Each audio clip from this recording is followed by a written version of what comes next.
ये video last video का continuation होने वाला है। लास्ट वीडियो में हमारा कंफ्यूजन ये था कि इंटरप्ट एंड नोटिफाई एक जैसा ही लग रहा था।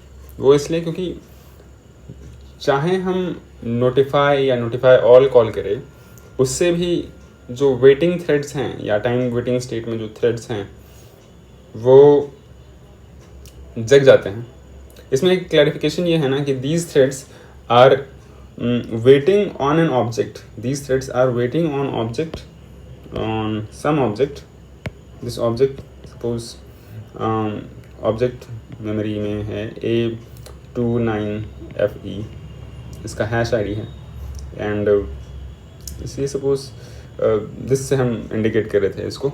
दीज वर वेटिंग टू, जब तुम इसको वेट स्टेट से नोटिफाई करोगे या नोटिफाई ऑल करोगे तो they all will come, will be blocked and try to acquire lock on this particular object का रेफरेंस। ठीक है, तो तुम ऐसा भी कर सकते हो कि कोई और रेफरेंस पास किए होते तुम, सपोज इस ऑब्जेक्ट का मल्टीपल रेफरेंसेस बनाए होते, ठीक है, एक और रेफरेंस होता है, एक और रेफरेंस होता है। हो सकता था कि इस ऑब्जेक्ट पे 2 थ्रेड्स वेट कर रहा है, उसके बाद जगने के बाद वो लॉक एक्वायर करने की कोशिश कर रहा है। इस ऑब्जेक्ट पे अभी 4 थ्रेड्स वेट कर रहा है, फिर जगने के बाद ब्लॉक स्टेट में आएगा और थ्रेड एक्वायर करने ऑब्जेक्ट एक्वायर करने की कोशिश करेगा, मॉनिटर लॉक एक्वायर करने की कोशिश करेगा। ये सब कुछ एक ही बात है, चाहे हम बोले कि ऑब्जेक्ट लॉक एक्वायर करने की कोशिश करेगा या फिर मॉनिटर लॉक एक्वायर करने की कोशिश करेगा, या फिर हम बोले कि ब्लॉक स्टेट में है वो एग्जीक्यूट करना चालू करेगा। वो सबका मतलब यही है कि अभी सब लोग ये ऑब्जेक्ट का या फिर इस ऑब्जेक्ट का या फिर इस ऑब्जेक्ट का मार्क वर्ड देख रहा है। वो सब लोग पढ़ रहा है कि मार्क वर्ड में ये लिखा हुआ है कि फलाना थ्रेड T1 एक्वायर किया हुआ है, या फिर इसके मार्क वर्ड में हो सकता है कि T2 लिखा हो, इसके मार्क वर्ड में हो सकता है T3 लिखा हो, इसके बाद मार्क वर्ड में कुछ और हो सकता है, T4 हो सकता है कि ये थ्रेड एक्वायर किया हुआ है। तो कि जब तुम नोटिफाई या नोटिफाई ऑल को कॉल करते हो ना, तो सिंपल वेटिंग थ्रेड्स या timed waiting threads block state में आता है और एग्जीक्यूशन का वेट करता है, सिंपल है। लेकिन जब तुम इंटरप्ट कॉल करते हो, पहली बात तो इंटरप्ट को कॉल कैसे करते हैं, तो देखो कुछ ऐसे कॉल करते हैं इंटरप्ट को। यहाँ पे कोड लिखा हुआ है कि यहाँ पे T1 स्टार्ट हुआ एंड देन फिर तुम मेन थ्रेड को, इससे क्या है कि मेन थ्रेड स्लीप हो जाएगा, जो भी थ्रेड नहीं, हाँ मेन थ्रेड ही स्लीप होगा, तो मेन थ्रेड को ही स्लीप करा दो एंड फिर 2 सेकेंड के बाद T1 को इंटरप्ट करेगा। तो T1 में क्या हो रहा है, यहाँ पे T1 is your worker thread, और वर्कर थ्रेड में क्या हो रहा है, वर्कर थ्रेड में 10 सेकेंड के लिए ये सोया हुआ है, मतलब 10 सेकेंड के लिए ये किसी टाइम वेटिंग स्टेट में रुका हुआ है, किसी टाइम वेटिंग स्टेट में। जैसे मान लो कि ये वर्कर थ्रेड को WT से इंडिकेट कर देते हैं, ठीक। स्लीप करते हो तो तुम हमेशा ये टाइम वेटिंग स्टेट में ही आते हैं।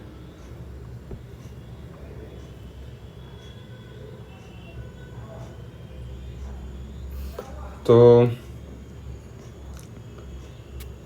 ये टाइम वेटिंग स्टेट में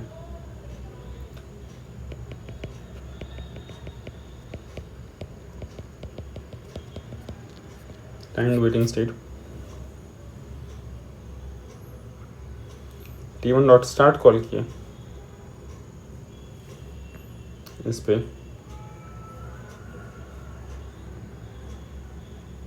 ये जो स्टार्ट है ना, स्टार्ट में तुम एक बार कंफ्यूज हो गए थे कि स्टार्ट को तुम इस तरीके से कॉल कर रहे थे, यहाँ पे कुछ ऐसे कॉल कर रहे थे तुम इसको, वर्कर थ्रेड डॉट स्टार्ट ऐसे कॉल कर रहे थे। ऐसे कॉल कर सकते हो, बट फिर अगर तुम स्टार्ट इस तरीके से कॉल करते हो तो तुमको यहाँ पे फिर ये रेफरेंस नहीं लिखना पड़ेगा, तो तुम इतना पार्ट सिर्फ लिख सकते हो, ठीक है। But most of the cases में क्या है ना कि तुमको ये रेफरेंस बाद में यूज़ करना पड़ता है, तो इसलिए तुम इस तरीके से लिखते हो, सिर्फ एक लाइन में तुम इतना बड़ा पार्ट बस नहीं लिखते हो, क्योंकि तुम जानते हो कि ये जो रेफरेंस रहेगा इस थ्रेड का, ठीक है, उसको तुम स्टोर करने वाले हो, और जो स्टार्ट है बाय डिफ़ॉल्ट वॉइड रिटर्न करता है। तो तुम अगर सिर्फ इतना पार्ट लिखते हैं और रेफरेंस रिटर्न नहीं करते, तो फिर अगर उस थ्रेड पे तुमको बाद में कुछ ऑपरेशन करना पड़ता तो तुम नहीं कर पाते, क्योंकि तुम्हारे पास रेफरेंस ही नहीं है फिर। तो इसलिए हमेशा डायरेक्टली डॉट स्टार्ट ना कॉल करके हम उसका रेफरेंस स्टोर कर लेते हैं, फिर बाद में T1 डॉट स्टार्ट कॉल करते हैं। ठीक है, ये तो खैर थोड़ा सा डाइग्रेशन था। तो हम इस टॉपिक पे थे कि अगर हम T1 पे इंटरप्ट कॉल करते हैं तो क्या होगा। तो होता ये है ना कि जब भी तुम कोई थ्रेड ऑब्जेक्ट बनाते हो, सपोज हमने एक थ्रेड ऑब्जेक्ट बनाया, जब यहाँ पे इसको अभी फ़िलहाल कि ना WT इंडिकेट कर देते हैं कि दिस T1, ठीक है, हम इसको ही बोलते हैं कि भाई तू ही T1 है, ठीक है, दिस इज़ T1। ओके, तो यहाँ पे वर्कर थ्रेड का ऑब्जेक्ट बना होगा, this is our worker thread का ऑब्जेक्ट T1। ठीक है, अब हर एक थ्रेड ऑब्जेक्ट पे ना एक इंस्टेंस वेरिएबल होता है इंटरप्ट। ठीक है, इसका बाय डिफॉल्ट वैल्यू फॉल्स रहता है। तो तुमने T1 डॉट स्टार्ट कॉल किया तो इस वाले थ्रेड का जो रन मेथड है वो चलना चालू हो जाएगा, इसके अंदर जो भी तुम पास किए थे, ठीक है, वो एग्जीक्यूट होगा। वैसे ये रन मेथड कुछ लेता नहीं है, ठीक है, तो इसका रन मेथड चालू हुआ और फिर जब तुम ये लाइन एग्जीक्यूट किए, T1 डॉट इंटरप्ट जब तुम एग्जीक्यूट किए तो इसके एग्जीक्यूशन से ये हमेशा ना T1 डॉट इंटरप्ट जब भी तुम इंटरप्ट कॉल करते हो किसी भी थ्रेड के ऊपर, तो वो टाइम्ड वेटिंग, वो इंटरप्ट कॉल करने पे क्या होगा ना, ये डिपेंड करता है कि वो थ्रेड्स अभी क्या कर रहा है। ठीक है, जैसे हम यहाँ पे T1 पे इंटरप्ट कॉल किए तो ये डिपेंड करेगा कि T1 जो थ्रेड है अभी क्या कर रहा है, क्या T1 अभी वेटिंग स्टेट में है, वेटिंग या टाइम वेटिंग स्टेट में है, या वेटिंग स्टेट में है, ठीक है, या फिर वो ब्लॉक्ड स्टेट में है। अगर ब्लॉक स्टेट में है तो, या फिर वो एग्जीक्यूट हो रहा है, रनिंग स्टेट में है, रनेबल स्टेट में है। ठीक है, अगर वो वेटिंग स्टेट में है तो इंटरप्रेट एक्सेप्शन थ्रो होगा, अगर वो वेटिंग स्टेट में भी तो भी इंटरप्रेट एक्सेप्शन ही थ्रो होगा। अगर वो ब्लॉक्ड स्टेट में है तो क्या वो इनडेफिनिट ब्लॉकिंग स्टेट में है। अगर ब्लॉक स्टेट में है तो फिर तुमको पूछना होगा कि ब्लॉक स्टेट ना दो टाइप का हो सकता है, क्या वो इनडेफिनिट ब्लॉकिंग स्टेट में है, ब्लॉक्ड, या फिर इंटरप्टेबल ब्लॉक्ड,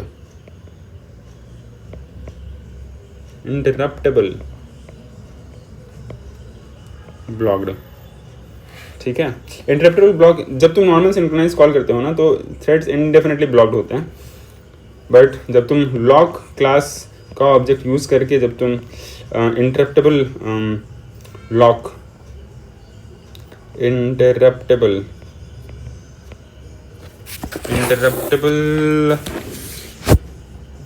इंटरप्टेबली, सॉरी दूसरा मेथड है, लॉक इंटरप्टेबली जब कॉल करते हो, ठीक है, तो फिर तुम्हारा ब्लॉक स्टेट में होता है, but this block state can be interrupted, indefinite block नहीं होता है। तो फिर उस केस में भी वो इंटरप्रेट एक्सेप्शन ही थ्रो करेगा। और रनेबल स्टेट में भी है अगर, तो भी अगर तुम उस थ्रेड को इंटरप्ट करते हो तो भी वो सारे में इंटरप्रेट एक्सेप्शन थ्रो करता है। तो खास बात यह है ना कि तुम्हारा जब भी इंटरप्रेट एक्सेप्शन थ्रो होता है ना, तो तुम्हारा जो थ्रेड है, जो ऑब्जेक्ट है, थ्रेड ऑब्जेक्ट जो है, इसमें इसका वैल्यू ट्रू सेट हो जाता है। ठीक, तो तुम्हारा कोड किसी भी ब्लॉक में चेक कर सकता है कि क्या वो इंटरप्ट हुआ है, जैसे अगर हम दिखाएं तुमको तो कुछ इस तरीके से तुम चेक कर सकते हो। यहाँ पे कुछ इस तरीके से तुम चेक कर सकते हो। यहाँ पे तुमको दिख रहा है कि यहाँ पे थ्रेड क्रिएट किए एक, उसके अंदर कुछ वाइल लूप ही है, कुछ स्लीप नहीं है, एंड कुछ यहाँ पे उसका इंटरप्ट एक फ्लैग चेक कर रहे हैं, इंटरप्टेड फ्लैग चेक कर रहे हैं, thread dot current thread and is interrupted ये जो वैल्यू है बाय डिफ़ॉल्ट फॉल्स रहता है, तो बाय डिफ़ॉल्ट ये ब्लॉक नहीं चलेगा। जब कोई इंटरप्टेड एक्सेप्शन थ्रो हुआ रहेगा उसी मोमेंट पे ये ट्रू सेट होगा, एंड उसी मोमेंट पे ये जो पार्ट है ये ट्रू रिटर्न करेगा, और फिर ये पार्ट चालू होगा। ठीक है, तो इस थ्रेड को स्टार्ट किया, स्लीप किया। At this point main thread जो है, main thread will go into waiting state not the worker thread. तो 10 सेकेंड के बाद 10 सेकेंड के बाद ये मेन थ्रेड वर्कर थ्रेड को इंटरप्ट कर रहा है। इस पॉइंट पे मेन थ्रेड वर्कर थ्रेड को इंटरप्ट करने वाला है, क्योंकि वर्कर थ्रेड तो इनडेफिनेटली हमेशा के लिए चलता ही रहेगा। वो वर्कर थ्रेड और इंटरप्ट सिर्फ इंटरप्ट फ्लैग ट्रू सेट करेगा। तो अब इस ऑब्जेक्ट पे तुमने इंटरप्ट कॉल किया है, तो सिर्फ हो सकता है ना थ्रेड का मल्टीपल ऑब्जेक्ट्स हो। ठीक है, थ्रेड का मल्टीपल ऑब्जेक्ट्स हो, कुछ ऑब्जेक्ट यहाँ पे हो, कुछ ऑब्जेक्ट इधर हो। ठीक है, लेकिन मल्टीपल ऑब्जेक्ट के लिए वो फॉल्स रहेगा अभी, है ना, इसके लिए भी फॉल्स रहेगा, इसके लिए भी फॉल्स रहेगा, बट इसके लिए अभी ट्रू हुआ रहेगा, क्योंकि तुमने सिर्फ T1 पे इसको कॉल किया है ना, सिर्फ वर्कर थ्रेड जो T1 था उसी पे कॉल किया है।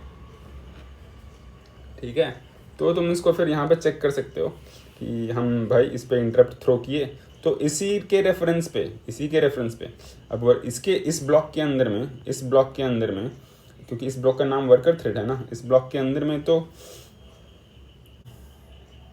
थ्रेड डॉट करेंट थ्रेड जो है वो ये रेफरेंस रिटर्न करेगा ना, थ्रेड डॉट करेंट थ्रेड वो ये रेफरेंस रिटर्न करेगा। अब वो रेफरेंस पे तुम देखोगे इसका वैल्यू, ये मेथड जो है वो इंस्टेंस वेरिएबल इंटरप्टेड का इंस्टेंस वेरिएबल का वैल्यू रिटर्न करेगा, जो कि ट्रू है, तो ये पार्ट रन होगा। तो इस तरीके से बोल सकते हो कि जो इंटरप्टेड है, ठीक है, थ्रेड ऑब्जेक्ट पे उसके इंस्टेंस पे तुम कॉल करते हो इंटरप्टेड, कि इस ऑब्जेक्ट का, इस इंस्टेंस का ये जो इंस्टेंस वेरिएबल है वो तुम चेंज कर दो, तो इंटरप्टेड एक्सेप्शन थ्रो होता है और वो इंस्टेंस वेरिएबल का वैल्यू चेंज होता है, जिससे तुम्हारा कोड वो वैल्यू को रीड करके कोई एक्शन परफॉर्म कर सकता है। इतना ही होता है। तो ऑन इन समरी बिहेवियर ये है कि अगर तुम्हारा नोटिफाई कॉल होगा या नोटिफाई ऑल कॉल होगा, तो वो वेट या टाइम्ड वेटिंग स्टेट से निकल करके जिस भी ऑब्जेक्ट पे वो वेट कर रहा था उसका लॉक एक्वायर करने की कोशिश करेगा। वो हो सकता है कि दिस ऑब्जेक्ट का कोई ये रेफरेंस हो A29FE, या फिर हो सकता है कि कुछ और रेफरेंस हो B92EF हो, है ना। तो इस रेफरेंस पे मान लो कि 4 थ्रेड्स वेट कर रहे थे, इस रेफरेंस पे मान लो कि 2 ही थ्रेड्स वेट कर रहे थे, इस रेफरेंस पे सिर्फ 2 ही थ्रेड्स वेट कर रहे थे। तो जो भी यहाँ पे तुम नोटिफाई ऑल कॉल करोगे तो ये सारे के सारे जो हैं वो इसका लॉक एक्वायर करने की कोशिश करेंगे। जब भी तुम इस पे नोटिफाई ऑल कॉल करोगे तो वो इस वाले ऑब्जेक्ट पे लॉक एक्वायर करने की कोशिश करेंगे। ठीक है, बट अगर तुम इंटरप्ट करते हो तो तुम किसी थ्रेड ऑब्जेक्ट को इंटरप्ट करते हो, है ना, थ्रेड ऑब्जेक्ट को इंटरप्ट करते हो। न्यू थ्रेड, ठीक है, तुम इसको इंटरप्ट किया, इस पे तो इसके इंस्टेंस पे कॉल किया तुम इंटरप्ट, ठीक है, तुम इसके इंस्टेंस पे इंटरप्ट कॉल कर सकते हो। दोनों केस में एक इंटरप्टेड एक्सेप्शन थ्रो होगा और इसके अंदर जो वेरिएबल था जो इंटरप्टेड,